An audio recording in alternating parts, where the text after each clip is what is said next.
Hello and welcome to May 25th, 2025, too. I woke up a little bit on the rickety, what's the right way to describe it? I woke up stimulated about 7 minutes before the alarm, just kind of pop. Nothing before that. Although I do remember having some very vivid dreams just beforehand. I dreamed I was somehow with a group of people that were going somewhere. We had to all get downstairs onto the bus somehow, and I was worried about my hair gel. I put a little bit of Yumiko and the stylist at the time suggested that I put just a little bit of product in my hair to kind of keep it back. That's why it's kind of shiny right now, just out of the shower. And I was thinking, like, I can't get on the bus without my hair gel. Some novel thought. I think I would have been shocked to hear myself thinking that, or to know myself thinking that when I was 25. When I disdained such things I mean, cleanliness was important, but personal grooming was nonsense, right? I mean, it's that old stereotype that I've got better things to do with my time than to keep myself looking presentable. What a curious thing to have picked up at a young age. I remember reading last night, or yesterday, when I was walking the dogs with Dr. Johnson, talking about the appropriate behaviors of certain people, noblemen and members of the clergy, etc., from the perspective of the 18th century. He said one thing that I thought was rather interesting. He said that a bishop should never be in a circumstance where he has no consequence, as it lessens his office. To consider the time, and still, the Church of England was the state religion, but still, still is. Interesting. So, bishop shouldn't appear someplace where he's just a member of the crowd. He needs to be among the select. What an interesting observation. I thought that worthy of underlining in the book. Anyway, I woke up I don't know what it is. I feel like I've already had a cup of coffee, and I woke up a little anxious because I was thinking about two things that I have to do at work that have me kind of worried. Typical worry. This is my typical worry. Yumiko and I were walking yesterday at the dogs at lunch, talking about what it's going to be like in our retirement years, and I said to her, do you think that we'll be able to relax and finally be at ease in our retirement? Quick as lightning, she said, "I will," meaning herself. Pointing out in her, is the word perspicuous? I don't know, that word just floated to my head. Perspicuous. In her perspicuous way. I could be using a word that isn't even right. Feels like the right one.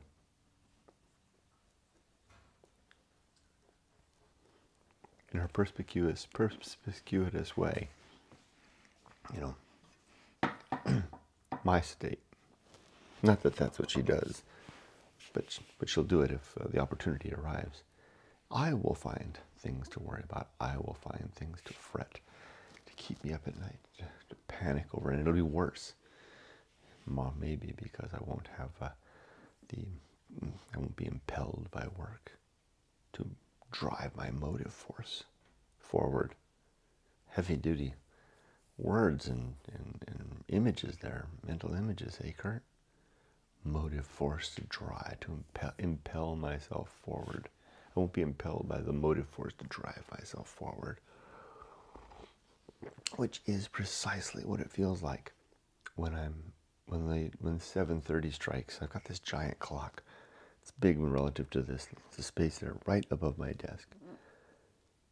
When 7:30 strikes, you can count on it. I'm at my desk. and I begin working. It's a very important part. It's very important to me. It's always been so important to me that when I'm on the clock, I'm working. The good thing about that is, though it causes me panic, the things I have to do, I nevertheless have a good 9 hours of, because I work on a 9:40 schedule, I have a good 9 hours Monday through Thursday of working in the coal mines.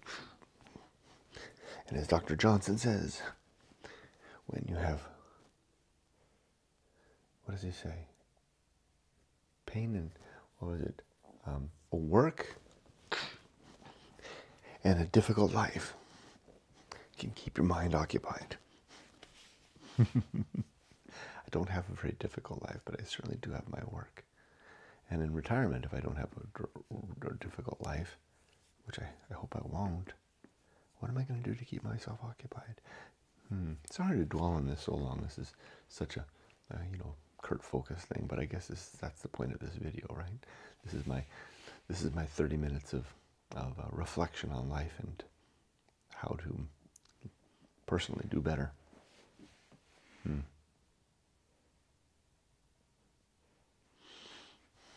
Anyway, I do this every day, right after I get up. Well, not right after I get up. I write in the journal first, then I clean up, take a shower, put some hair gel in, some product, as they say. Excuse me, come in here and get started.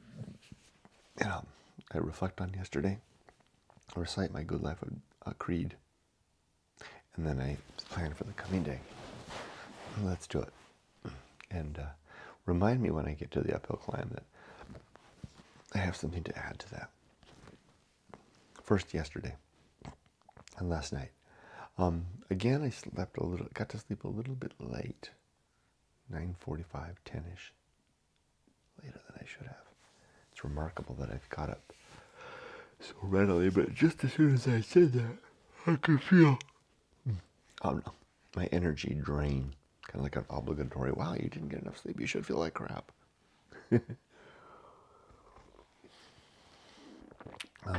Yesterday was a solid day of work. Good meetings, move forward.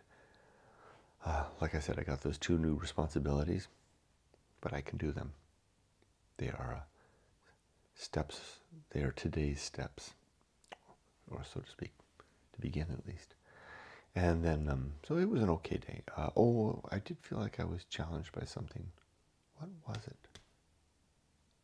What was it?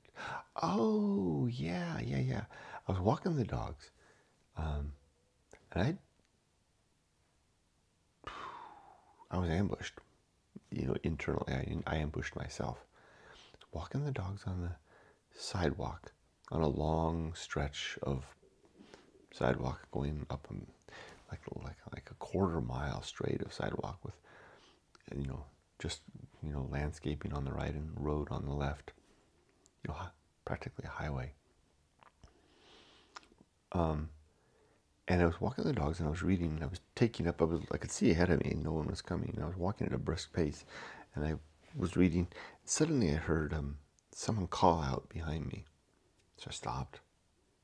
I, turned around, looked, and I could see off in the distance 2 bicycles coming, one on the street, one on the sidewalk. And the guy on the sidewalk had yelled out to get my attention, to get me to move the hell out of the way so that he could come by on his bike. Now you already see where this is headed, right? Get on the dang street with your friend, right? That's what bike lanes are for. Anyway, so I immediately, I didn't, I like to say that I have my principles at the ready. They failed me. I failed me yesterday. I should have leapt forward with the principle of nature. This is the nature of some people. They're rather selfish that way and inconsiderate. And it's also I could have came forward with the principle of apathy. Then, recognizing what is outside of my control. I can't control the nature of that gentleman. And then true limits and true opportunity as an objective, to say this is an opportunity for me to exercise some temperance. to let that, that person just pass by without saying or doing anything. Now that I say it that way, I guess I did. That's exactly what I did. I rather slowly, I didn't hold him up, but I slowly earmarked the page, closed the book, brought in the dog's leashes close, and held him aside. And as the guy came by, he said, "Thanks, dude." And I didn't give him a smile. I didn't give him a response. Nothing. I could see the other guy on the street, the bike, kind of looking at me. There was kind of look in his eyes like, sorry, sorry for my asshole friend. So, in hindsight and thinking about it that way, I guess I handled that pretty well. I didn't need to think about the principles. What could I have done better? What could I have done better? I could have stepped aside a little more, gave him a little more room. He had room to go by. That I could have done. I could have responded or smiled and smiled, but those things would have been, smile would have been disingenuous.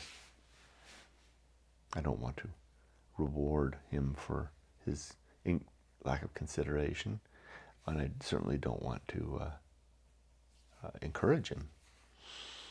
And I did want to express my mild upset at his, lack of courtesy. So I guess in hindsight, I did exactly what I should do. I felt though that inside of me that there was a chance that could have escalated. I don't see how it could have escalated. I didn't engage him. I didn't even shoot him a mean stare. I did make way, and I did everything that was rather expected of me. But I had a feeling in my mind that, like somehow we could have wound up in a shouting match, like a dangerous thought. Maybe that's just the imagination running with it, perhaps. So I could have. I thought I could have handled that better, but I guess in hindsight, I handled it about as well as I could have. I only try to remember was what is the rule? Because I get confused between Japan and America. I think the rule is to ride on the street here. I think the rule in Japan was to ride on the sidewalk. And if I've got those backwards, then I guess then I would have been kind of the riding on the sidewalk. No, it can't be the case, because then no one would have bike lanes. Anyway, if I got that backwards, then I would have only been mildly an asshole, because I didn't not comply, and I didn't give him a hard time. I just did so without forthright engagement or acknowledgement.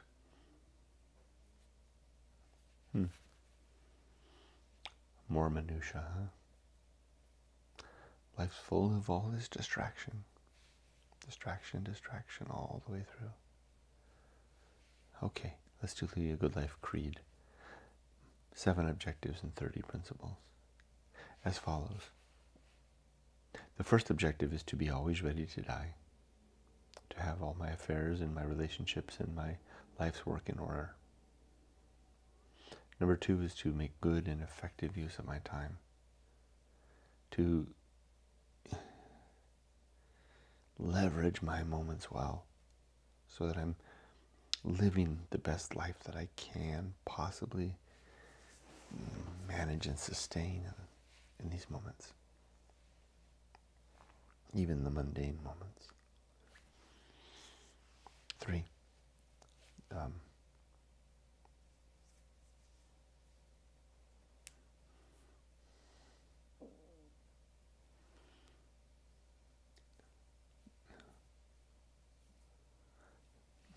to develop and maintain good and sound life principles. This exercise that I'm doing right now, the Good Life meditation, is that effort. Then is to cultivate good emotional reactions, so that I'm reacting well to circumstance. Like yesterday, I didn't react poorly. I think I actually reacted well. I just knew that there was an underlying emotional upset, a layer that was right beneath the surface that scared me a little bit. That's the thing, I guess. I guess I did well, but I would have liked to have felt like I had a handle on whatever that was. It's not a matter of whatever that was. I know exactly what that was. It was a sense of outrage and frustration and upset at that person's lack of consideration and seeming incivility, assuming that I've got this right about the right-of-way. That manifests itself in kind of an underlying knot of tension and upset that I felt was like a little bit out of my control, like right around here inside of me. You know, just there, and I felt like I didn't quite have the control of it. That's something, huh? When you've got that little demon inside you. Not in fact, but in feeling. Or maybe in fact, I mean not a demon, but in fact there was that tension. Okay, next is to cultivate good emotional reactions. Well, I talked about that one already. And then to perform good actions, just to do good things throughout the day. Then to recognize my true limits and my true opportunities. And then to do just one thing at a time. And to do that thing slowly, deliberately. Do I want to say emphatically? It sounds, the words just kind of came up. To do things with emphasis. Yeah, I guess so. What's wrong with doing things with emphasis? You know, I'm going to get this list of names and I'm going to do it emphatically. It's a mundane chore, emphatically performed.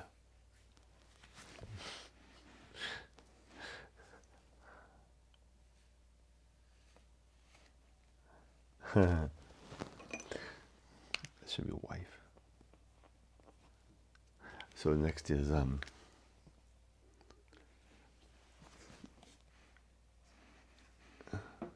that's it. I don't know why my mind is a little scattered this morning. I feel good, but it's scattered. Okay, now my 30 principles are as follows. Number 1 is the principle of war, to always be fighting against any proposition that I already hold as true, or that comes to me with supplication to be held as true. I want to run it to the ringer, if it's important, to see if it is true. 2, the principle of reason and the sub-principles of honesty, objectivity, and doubt, which are the frame of mind and the attitude and way that I want to live, so that I can be a reasonable human being. 3 is the homunculus, the suggestion and reminder that if I do not have a soul, well, at least I do have a consciousness. And next is the Anchorhold, the reminder that my consciousness is mortal and will die with me.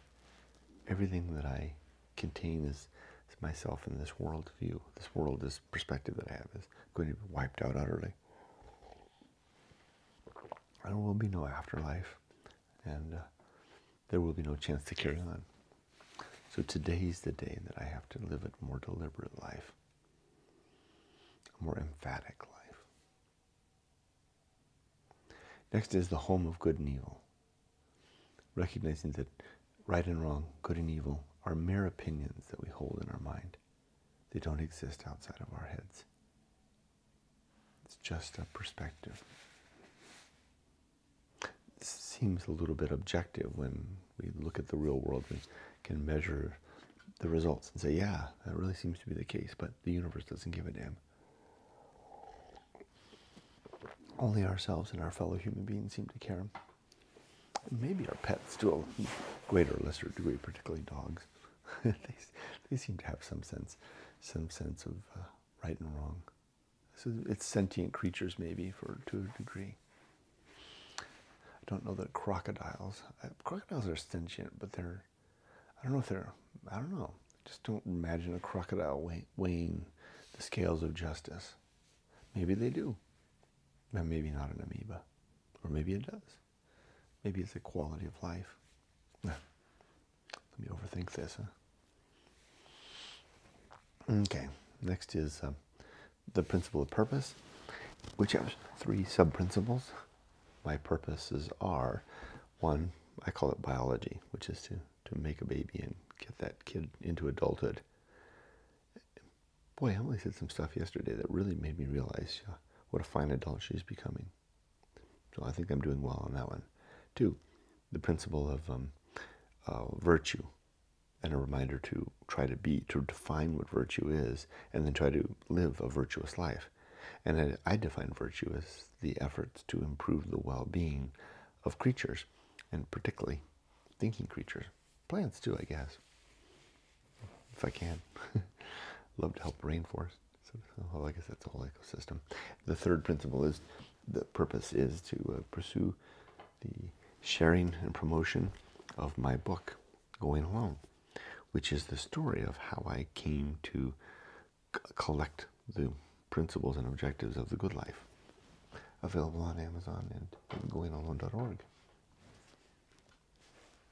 Next is the atomic principle. Everything is made of bits and pieces that are flowing and changing and always transforming. And then the principle of nature, and you too, me and you, we're bits and pieces, and we're soon going to fall to pieces. And next comes the principle of nature. Everything has some particular nature, and it's good to recognize what it is. Like I could have used that principle yesterday to recognize that it's just the nature of sidewalks to be invaded by bicycles, and it's the nature of some human beings to see that as all right. And it's my nature to get a little bit upset about that, but it's an opportunity to be better and be more mature. Wisdom and fortitude. Okay, next is the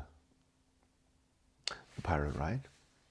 The reminder that free will seems to be an illusion, although a very convincing illusion, that although we can make any choice we want, it seems that the universe has far too much to say about what choices we make, and we're not really making our own. Well, we kind of do. We kind of make them on their own, but they're just like, it's like having a lot of advisors nudging us so much, clamoring and so loudly all around us, silently clamoring in such a loud manner, if that's possible.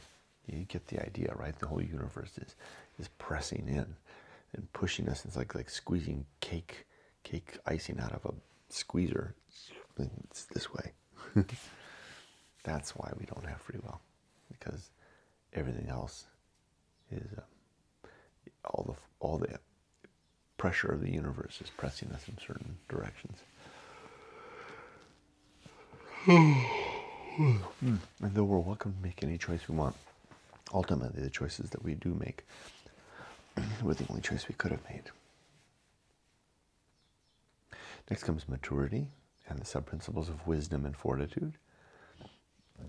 We are mature when we wisely recall our past successes and failures and strive to do better. Then comes the social principle. We're social creatures. We need each other. And then public speaking. A reminder to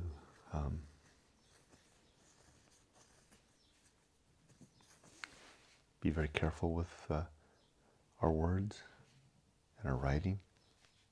To use few words, carefully chosen words, and the right words. And by few words, I don't mean that less is necessarily better, but if we can say the same thing in a more compact and efficient manner, then by all means, let's do that. And the other part of public speaking is to never gossip, which is an awful sin in my worldview. A sin that we pay the price for in the here and now. Okay, next comes temperance, the suggestion to consume less of everything, including our activities. Do just the right amount of work and just the right amount of play. Food, drink, and every other thing that we do. Our play, our worship, our community, everything just in appropriate moderation. Then comes the horror show. Oh, I forgot. On the Temperance, there are 3 sub-principles: suffering, simplicity, and apathy. Suffering because we suffer when we deny ourselves what we want, when we're being temperate, and we tell ourselves no. Simplicity because a simple life is a temperate life. And then apathy, which is our ability to recognize what is outside of our control and to not engage with that, or at least not feel invested in it. Like I could have used apathy to recognize that the way that man was behaving on the sidewalk, shouting at me from the distance, well, he could have been in the bike path. It was outside of my control, and I could just, use my better self and let that pass. I could engage with him, but is that a worthwhile activity, a good use of time, or even safe? Think not. Just move aside and offer him an indifferent expression, so that he communicates my displeasure and my disapproval of the way he behaved. And I know that message came through because of the backward glance that he gave me. After he got about 20 feet away, he turned around and looked at me. I think he wanted to see my face one more time, which was blank, like that. Okay, now next comes the horror show, a reminder that life is just all kinds of terrible things happening to all of us. We get breaks and respite, especially in our youth, sometimes for a very long time. Some of us get it most of our lives, but eventually the horror will come. But we all get our dose. Some a lot more than others. Next comes, after the horror show comes, what is next? That which must be borne, carried. But we have to carry the fact of the horror show, and we have to carry the fact of our responsibilities, the ones that we've onboarded as the result of the decisions that we've made in life. Like, even though I find work to be very difficult, I always have, and taxing and straining, I do it because that's the life that I chose. I chose to be a family man, and I have responsibilities, and I will fulfill those responsibilities. I will do my duty until the day of my retirement, which is not actually, hopefully, that far away. Hopefully on the horizon. Okay, so now then the next is the Feast of Offal, which is the waste and byproduct of our, not being in control of ourselves when we get upset and throw it out into the world, and road rage and, yelling at home, whatever the case may be. And we tend to give our family, our loved ones, a bit closer glimpse of that true self than any strangers ever get to see. If someone rages like that on the road, imagine what they're like at home. Next is 2 principles that go together: distraction and agency and the great indifference. Together, because what we don't want to see is that we're on our own. We want to think that there's a God that's got oversight and is looking out for us and will take care of us when we're dead. If you look close at the universe, if you go alone, it's apparent that that's not the case. We are on our own. As a result, we distract ourselves to not see that. We take on an idea, maybe some religious principles and some idea, and then we spend our lives distracting ourselves from the negation that the universe presents in our quiet moments, in the moments we have to ourselves, that may not be true, that God may not exist, and we are on our own, and it is up to us, and we won't live forever, and death is eternal. So we keep ourselves busy with our work and our family and our hobbies and our religion. And a lot of us can do a very good job of keeping busy all of our lives, kind of frittering away the time,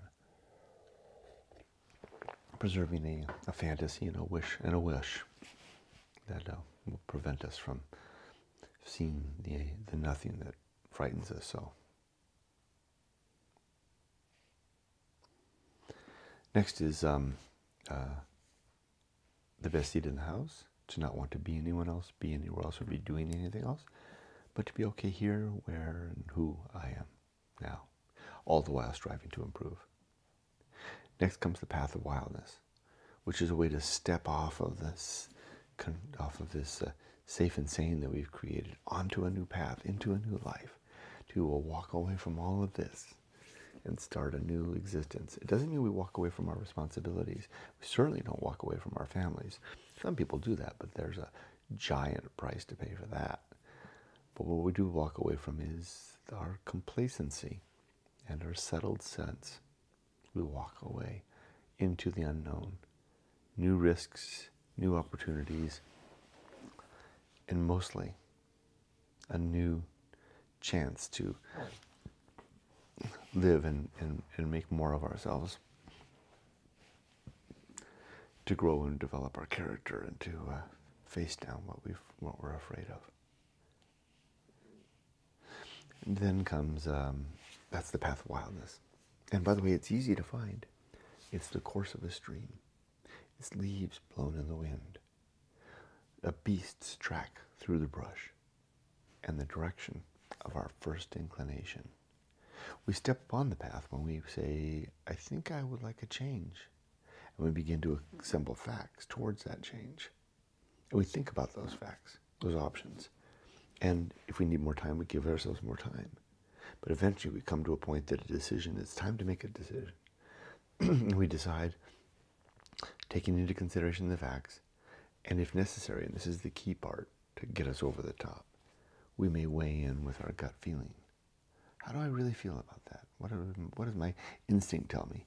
To the right or to the left, up or down, forward, back, yes, no, I do, I don't. And then we make that choice, and we're on the path, and off we go. Next comes the risk of avoiding risk. There are two levels of risk in life. The deep risk of not attending to the curiosity and interest in finding ourselves, so to speak, into creating our own identity, chiseling it out of the marble of life, the raw material. The time to do that is, I'll talk about this when I get to the Good Life Adventure, is the sweet spot, as I like to say, between 25 and 30 years of age. I'll talk about that in a second. Anyway, that's the deep risk. The surface level risk is the relatively easy stuff. I mean, it's hard, but it's relative to the deep one. That's either easy. That's education, career, family, home, and security. We can usually attend to those surface level risks because that's what society wants us to do. That's what our parents want us to do. That's what our friends and family are doing through their example, and their modeling and their peer what is it? It's the thing that causes you to want to be like your peers, right? I guess that's peer pressure of a sort. It's really easy to fill your life with all that surface level stuff. But if you were wondering about the deep stuff, if you wanted to find yourself, so to speak, and you don't do that,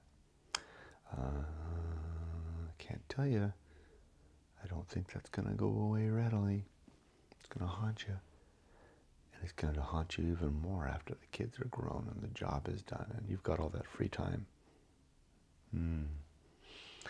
Maybe you can get it back then. Or not back, but maybe you can find it then. Or maybe not. Good luck. It's tough to do both, the deep and the surface level.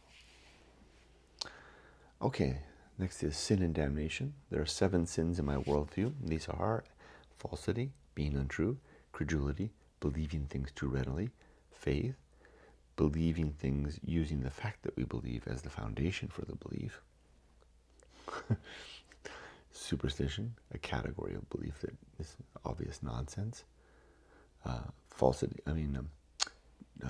dogma, belief based on tradition, tradition and the weight of others believing, and maybe some impressed by a big book with a lot of words. Authority, believing something because someone in an authoritative office with with an interesting title and a funny hat says it's true. And then lastly, gossip, talking about other people behind their back in a way that we would be embarrassed if they overheard what we were saying. All of these things result in damnation in the here and now. Because I don't think there's any afterlife, but you get damned now because you're believing things, you're being untrue, falsity. You're believing things that may be untrue. Faith, superstition, authority, dogma, or you're gossiping about others, which is never good. Focus on ourselves. Focus on our families. Focus on being better people and solving real world problems. I have to pull that in. Remember that. Solving real world problems. Those two things I've got to work on. Those are real world problems. I get to solve them. I get that. I get something. Lucky me. Where I don't stay up in the middle of the night thinking about it, Kurt. You've got something great to do. Because you get to make the world a better place. I'm sure it's a small thing, but it's going to be better for my effort. That's a good thing. I'll remember that.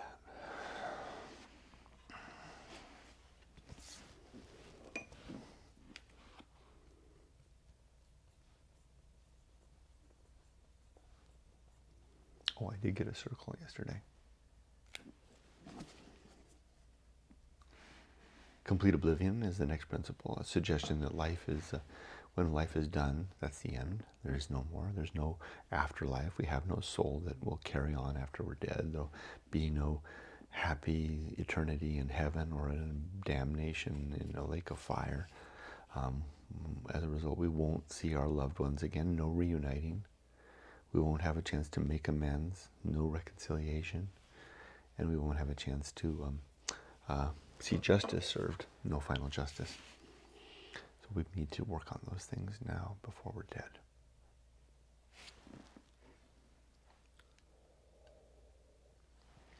Next is the Great Life Adventure. I kind of talked about this already when I talked about the surface and the risk of avoiding risk. The Great Life Adventure is that thing, that experience, and you can have more than one. You can pepper your life with little ones throughout, but I recommend a big one early on that kind of forms the nucleus of who we are.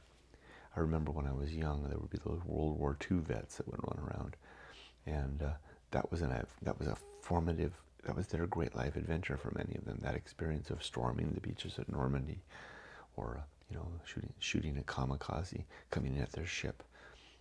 Sam Merriman was one of those guys on the gun. That helped to form their identity, their character, their story, everything. In fact, in some ways, those that survive wars are kind of lucky to have been given an opportunity for a great life adventure that they can carry with them all their lives. I wouldn't say that anyone who goes to war is lucky, but at least that seems to be a prize of sorts if you can survive. Even if you get hurt, you get to have combat wounded on your bumper sticker, on your whatchamacallit, your license plate, right? More character, more identity. For most of us, though, we have to contrive it on our own, right? Some of us have families that encourage that. Others, most probably do not, right? Most of us, families just want us to do, get that degree, get that job, get that house, give me some grandchildren, which is fine. Especially when you consider that that's probably our one and only purpose, truly mandated purpose by the universe at large, right? I mean, it's the mandate of life to reproduce, right?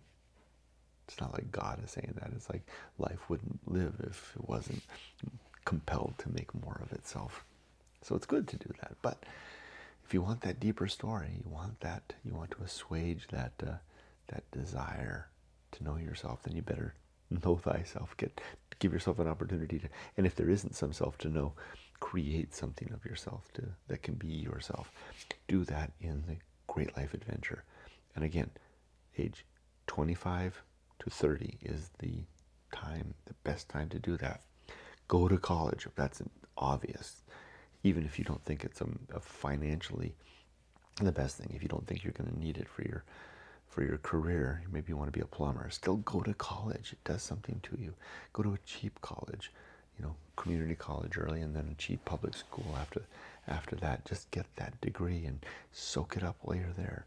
There's something that happens to the mind in those years of university that pays dividends throughout life.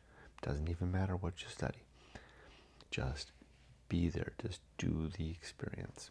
It's like I don't know. Like back in the old days, they would send their young people on the tour of the continent, right, to finish them off in their refinement. They would come back having how did Johnson say it? If a man who hasn't seen Italy is forever, with a sense that he missed something that he should have seen. The gentleman should see. Likewise, finishing university provides us with experiences and a perspective that we, even if we don't realize it, we will be better off to have had.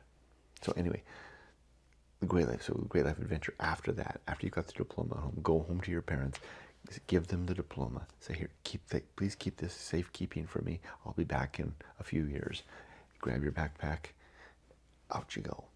If you're so inclined to do it, the backpack thing, you can do it in other ways too. There's all kinds of ways to do it. I'm a backpack kind of guy. Next is the Season of Philosophy, which is the time to record what we've learned along the way. Keep a pen and paper ready, because when the ideas come, they just as quickly leave and they never come back. And then the bullseye aim, a reminder that we strive for the mark, but we usually miss. Here's the one I want to add something to, the uphill climb, the next principle. I picture it like a mountain, climbing a mountain all of our lives, and every day taking steps up the mountain. And the thing is, I don't want to stop, and I picture like taking a shovel like a hobbit, and digging a hole in the side of the mountain to make a little house with a little round door. I don't want to do that, because that means I've stopped climbing. And then at that point, the world, the vista that I see becomes static. The world moves on. Yet I'm stuck in this view, lamenting and remembering the 80s, or the way things used to be, or the better life that once was, or if we could just have Ronald Reagan back, or pick your president, right? Pick your era, sometime in the past. Elvis was something, right? Wasn't he? You see where I'm getting at. I don't want to stop like that. I do want to have my memories, but I want to keep on climbing. So the thing I'm going to add to it, beginning today, is today's rung. Or today's steps. Rung kind of suggests the ladder, but it should be maybe today's steps. What steps can I take today moving forward? Well, at work, the steps that I'm going to take are, one, I'm going to begin, today I've got too many meetings. I can't do it today. I'm going to have to hold on. I have two things I want to work on. I just won't have time today. Too busy with meetings. Today I'm going to keep the steady pace and momentum by executing. I think it's 5 meetings today. Then I'm leading 4 of them. I'm going to execute those meetings well. That is enough. That's keeping the steps moving forward. And I'll keep those other 2 things on the side, maybe for tomorrow or Friday. I do work on Friday. Today's steps. That's what I should call this. As a reminder of this new, it's not a sub-principle, I guess it is. Yeah, it is a sub-principle, today's steps with quotation marks. And then after that comes arena and utility, a reminder to keep using this time to remind myself of my objectives and principles so that I have the principles at the ready to use in the pursuit of my objectives. Yes, that's the thing. That's the reason I do this. Clenched fists, because it feels good. It feels like having, I'm not a violent guy, but it feels like I'm having instruments at the ready. I almost wanted to say weapons. Instruments, really. Pull out a little apathy out of thin air. Pull out a little, grab a little temperance here and there. What purpose am I attending to today? Am I keeping the forward motion? And can I am I doing a good job in pursuing um, good emotional reactions? And am I ready to die? That's what the arena and utility is all about. Life is this arena for the execution of our principles in the pursuit of our objectives, and to live well in spite of the horror show and in the face of the horror show. Two more. The nothing is enough. Again, a reminder to try to get by with less, as I always strive to do. I kind of fail after dinner. Sometimes I have a little too much dessert. And then lastly is the principle of fun. A reminder to have a good time, Kurt. Don't be so damn serious all the time. Even at work, I can have a good time. This whole show is almost over. The friggin' death calendar. I'm watching the dots just tick, tick, tick, tick, tick, tick, tick so fast. I'm going to be dead before I know it. You are too. Have a little fun along the way. Don't take all this so seriously. Fun in the moment of now. Fun in the anticipation of what's to come. And fun in the remembrance of what was. Yumiko and I booked our tickets yesterday for our weekend in Vegas. I'm going to enjoy the anticipation of that. I'm also going to enjoy the anticipation of, or the enjoyment of now. Today is a good day. I'm healthy, I'm fit. My mind is keen, yet keen. Maybe not for long. And I've got good opportunities with a job that makes the world a better place.